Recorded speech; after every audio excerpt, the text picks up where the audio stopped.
Okay, let's unpack this. We're doing a deep dive today into just one chapter of ancient text, Leviticus chapter 19. Right. And it's basically a core set of instructions given to the assembly of Israel. Really lays out how they were meant to live. And you read through it, and it seems like maybe a list of rules at first, but there's this central idea, isn't there, stated right near the start? Exactly. That's the key. Verse 2, be holy because I, the Lord your God, am holy. That feels like the main root. Everything else seems to grow out of that one command. Absolutely.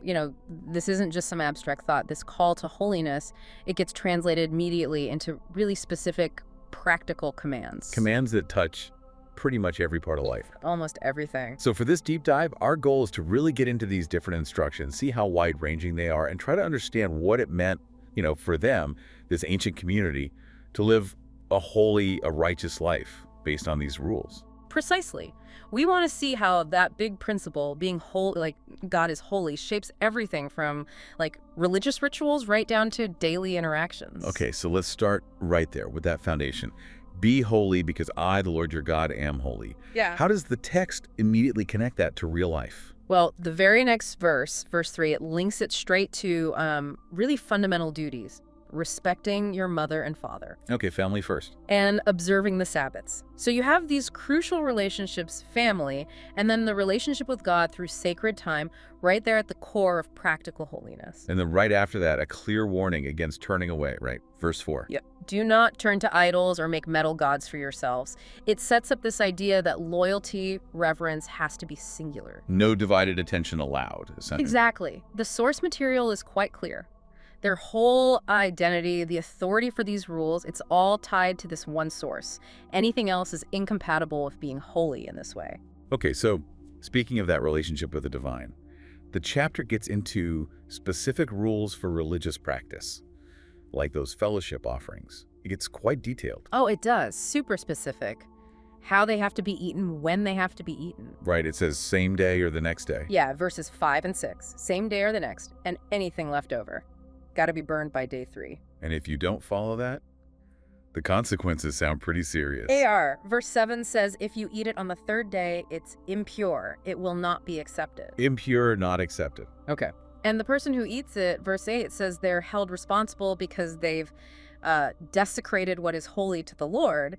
And then it says they must be cut off from their people. Cut off. Wow. That sounds like more than just a slap on the wrist. Exclusion, maybe? Yeah, that phrase usually implies something severe. Exclusion, maybe even excommunication from the community.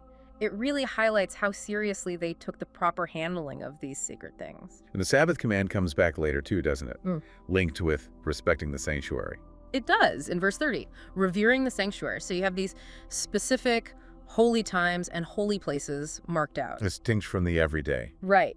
And interestingly, connected to that is avoiding other kinds of practices, things seen as, incompatible with this holiness. Like what?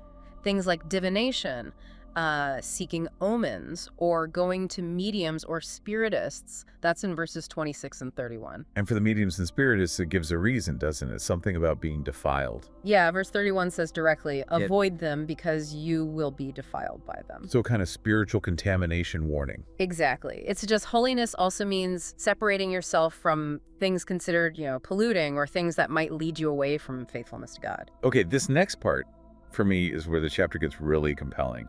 How this idea of holiness isn't just about rituals, but immediately jumps into, radical social justice. Taking care of the vulnerable. Oh yeah, the harvest rules are amazing. Tell us about those. So landowners are told explicitly, don't harvest everything.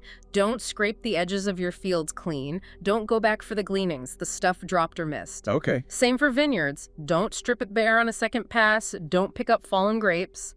That's verses 9 and 10. And it says why right there, doesn't it? Who benefits? Crystal clear. Leave them for the poor and the foreigner. Wow. It's like a built-in welfare system, commanded as part of being holy. Holiness isn't just in the temple, it's in how you manage your farm to make sure the marginalized, the landless, the newcomers have food. That's powerful. And it also includes specific protections for people with disabilities. Yeah, verse 14, do not curse the deaf or put a stumbling block in front of the blind. I mean, that's incredibly specific and, frankly, humane for ancient laws. It really is. And there's a reason given for that, too. Yes. but fear your God. So treating others respectfully, especially the vulnerable, not exploiting them, is tied directly to your reverence for God. And the treatment of foreigners living among them, that's another strong one. Hugely strong. Verse 33 says, do not mistreat them and treat them as native-born, Treat them like one of your own. which is already a big deal, right? But then verse 34 hits even harder. Love them as yourself, for you were foreigners in Egypt. Connecting it to their own history. Exactly. It grounds this obligation to love the foreigner in their own past experience of being vulnerable strangers. Yeah. It basically makes empathy a divine command, tying it back to that other major command. Love your neighbor as yourself. Yeah. Which also pops up when we look at personal ethics, relationships within the community. Right. You've got the basics first in verse 11. Don't steal, don't lie, don't deceive each other. Foundational stuff for any community, really. Trust, integrity. Yeah. And then verse 12 forbids swearing falsely by God's name, calling it profaning the name of your God. So don't bring God into your dishonesty. Makes sense. What about, the tougher parts of relationships, conflict, anger? Verse 17 addresses that. It says, do not hate a fellow Israelite in your heart. Okay? Internal feeling. But then it adds something interesting. Rebuke your neighbor frankly, so you will not share in their guilt. Rebuke them, frankly. So confront them. It seems to imply that, not just stewing in resentment, but actually addressing the wrongdoing directly, maybe so they can correct it. It suggests this idea of, loving accountability. Yeah. Keeping each other on track. And then comes maybe the most famous line from the whole chapter, verse 18. Yeah. Do not seek revenge or bear a grudge against anyone among your people, but love your neighbor as yourself. Putting forgiveness and active love ahead of getting even. And crucially, the reason given right after, I am the Lord. Again, anchoring this deeply personal ethic in God's own identity and authority. Okay, so we've seen personal ethics, care for the vulnerable. What about justice in the broader society, like in legal matters? That's covered too. Verse 15. Do not pervert justice. Do not show partiality to the poor or favoritism to the great. So justice has to be impartial, blind to whether someone's rich or poor. Right. And the positive command follows. Judge your neighbor fairly. Simple as that. Equity. Fairness in how society operates. And protecting people from harm, even through words. Yes. Verse 16. Do not go about spreading slander among your people. And also, do not do anything that endangers your neighbor's life. So watch your words, watch your actions, they impact others. It really paints this picture of everyone being interconnected, responsible for each other's well-being as part of this holy standard. Now, the chapter also has some commands that maybe to us seem a bit more distinct, maybe harder to immediately grasp the reason for, like the ones under keep my decrees in verse 19. Ah, yes. Verse 19 lists 3 things together. Don't mate different kinds of animals, don't plant your field with 2 kinds of seed, and don't wear clothing woven of 2 kinds of material. Okay, those 3. They seem different from not stealing or loving your neighbor. They do. The text groups them as decrees, maybe suggesting they're about maintaining certain distinctions or boundaries set by God, but honestly, based only on this chapter, the text doesn't spell out the why for these specific rules quite as clearly as it does for, say, leaving grain for the poor. Interesting. So maybe about order or purity in a way that's not immediately obvious just from reading this. Then there are rules about appearance, bodies. Right. Verses 27 and 28, do not cut the hair at the sides of your head or clip off the edges of your beard. Specific hairstyle rules. And do not cut your bodies for the dead or put tattoo marks on yourself. And for that one, the reason is given again, right? I am the Lord. Yes. So even things like hairstyles and tattoos are somehow tied back to their identity as God's people living under his authority. Maybe setting them apart from neighboring cultures' practices. That's often suggested, yeah. Practices related to mourning or maybe other religious rituals in the region. Holiness involved being distinct. Okay, the chapter also gets into laws about the land itself, especially fruit trees when they first settle. Right. When they plant a fruit tree, verse 23 says the fruit is forbidden for the first 3 years. 3 whole years, you can't eat it. Then what?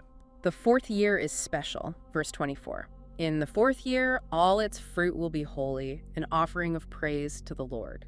So year 4's fruit goes to God, essentially. Seems like it. And then finally, verse 25 says, in the 5th year, they can eat the fruit themselves. And the text actually gives a reason, or at least an outcome, for this waiting period. It does. Verse 25 ends with, in this way, your harvest will be increased. So what's the idea there?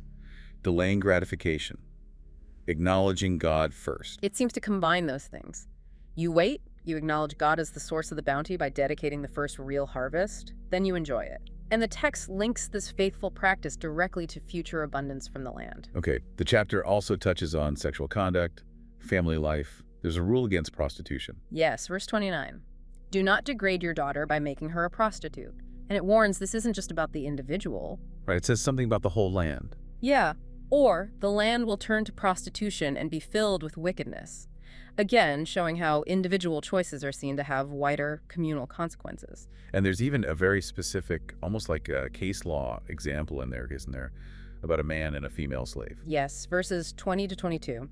It describes a situation where a man sleeps with a female slave who is promised to another man but hasn't been fully freed or ransomed yet. Okay, complex situation. What's the ruling? It's quite nuanced. It says there should be due punishment for the man, but importantly, not the death penalty. And the reason given is specific, because she had not been freed. Ah, her status mattered. Exactly. The man then has to bring a ram as a guilt offering. The priest makes atonement, and the sin is forgiven. It really shows how the legal framework here dealt with specific, tricky cases, outlining punishment, but also a path for reconciliation through ritual, distinguishing it from other offenses. Fascinating detail. Okay, moving towards, say, the marketplace, business ethics. Definitely covered. Verse 35 is blunt. Do not use dishonest standards when measuring length, weight, or quantity. Straight up honesty in business. Can't be clearer. And the positive command follows in verse 36. Use honest scales and honest weights, an honest ephah and an honest hin. Ephah and hin being standard measures. Right. Correct, measures of volume. And the reason given for this ethical standard is powerful. It connects right back to their history. Which is? I am the Lord your God who brought you out of Egypt. Their own liberation from oppression in Egypt becomes the basis for their obligation to act justly and fairly in their own economic dealings. Wow, that's a strong connection. Just as you were treated unfairly and delivered, you must treat others fairly. Precisely. Okay, almost at the end of the chapter. There's also a command about respecting elders. Yes, verse 32. Stand up in the presence of the aged, show respect for the elderly. A simple command for basic respect. And how is that linked? It's linked immediately to God. And revere your God. So respecting the older generation is put right alongside revering God. So from protecting the blind and deaf earlier to now honoring the aged, it seems like respect for human dignity across the whole lifespan is part of this holiness. Absolutely integral, it seems. And then the chapter concludes with a final summary command. Yeah, verse 37 basically wraps it all up. Keep all my decrees and all my laws and follow them. A clear instruction to obey this whole comprehensive package. And the final reason given one last time. I am the Lord. Right back to the ultimate source and authority. It's the bookend, the constant refrain grounding everything. It really is the anchor, isn't it? Throughout the whole chapter. So when you step back and look at this one chapter, Leviticus 19, it's just striking. The sheer variety packed in here. It really is, from, the details of sacrifices and how to farm to these deep personal ethics like managing anger or forgiving people. Right, and then huge social justice issues, the poor, foreigners, honest business, fair courts, even down to rules about clothes and hair. It presents this really holistic picture. Being holy isn't just something you do on a religious service. It seems to infuse everything: agriculture, business, relationships, justice, personal appearance. It's about shaping an entire way of life. Yeah. Not just ticking boxes on rituals. Exactly. And it all flows from and keeps pointing back to that initial command, be holy because I, the Lord your God, am holy. That's the thread weaving through all these diverse rules. That's the core principle. Yes, and that repeated phrase, I am the Lord or I am the Lord your God, just keeps hammering home the reason why. It's the ultimate basis for all of it. It really makes you stop and think, though.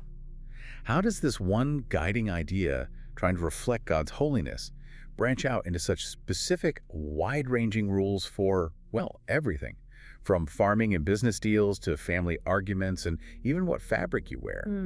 What did this text suggest about living a life connected to the divine, where everything, the mundane and the sacred, seems completely intertwined, all held to the same high standard of holiness?